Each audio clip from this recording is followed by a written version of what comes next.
ഇവരുടെ കണ്ടെത്തൽ തന്നെ, ഇവരുടെ ഏറ്റവും ആദ്യം ഇവർക്ക് നല്ല ബുദ്ധി ഉണ്ടെന്നുള്ളത് നമുക്ക് മനസ്സിലാവും. അതെന്താ? അതെന്താന്ന് വെച്ചിട്ടുണ്ടെങ്കിൽ ഇവരുടെ ആദ്യത്തെ കണ്ടെത്തൽ തന്നെ നായകനായിട്ട് മറ്റേ നമ്മുടെ സുരേഷ് ഗോപിയുടെ മകനായിട്ടുള്ള, എന്താണ് അവന്റെ പേര്, മാധവ് സുരേഷാണ്.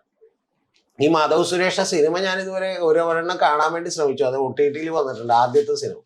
അത് കാണേണ്ടതാണ്.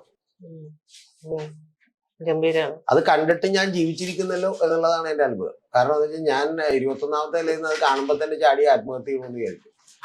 കാരണം അത്ര ഗംഭീരമായിട്ടുള്ള സിനിമയാണ്. കാരണം അതിൽ പറയുന്ന ഒരു വാചകമുണ്ട്, അത് കേൾക്കേണ്ടതാണ്. അത് കേൾക്കാത്ത മലയാളികൾ ആരും തന്നെ ഉണ്ടാവില്ല. ഞങ്ങൾ അനാഥരാണ് പക്ഷെ ഗുണ്ടകളല്ല എന്നാണ് പറയുന്നത്.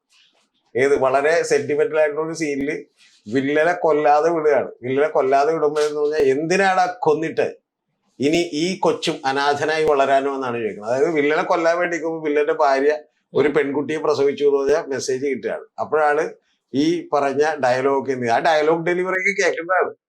കാരണം വെച്ചാൽ ആ ഡയലോഗ് ഡെലിവറി ഞങ്ങൾ അനാഥരാണ് ഗുണ്ടകളല്ലാന്നല്ല പറയണം, ഞങ്ങൾ അനാഥരാണ് പക്ഷെ ഗുണ്ടകളല്ല എന്നാണ് പറഞ്ഞത്. അങ്ങനെ ഇതിനേക്കാൾ വൃത്തിയിട്ട ടോണാണ്. അത്ര വൃത്തിയിട്ട ടോണിലേക്ക് ഞാൻ മിമിക്രി പഠിക്കാത്തതുകൊണ്ട് എനിക്ക് എന്ത് ചെയ്യാൻ പറ്റില്ല, പറയാൻ പറ്റില്ല.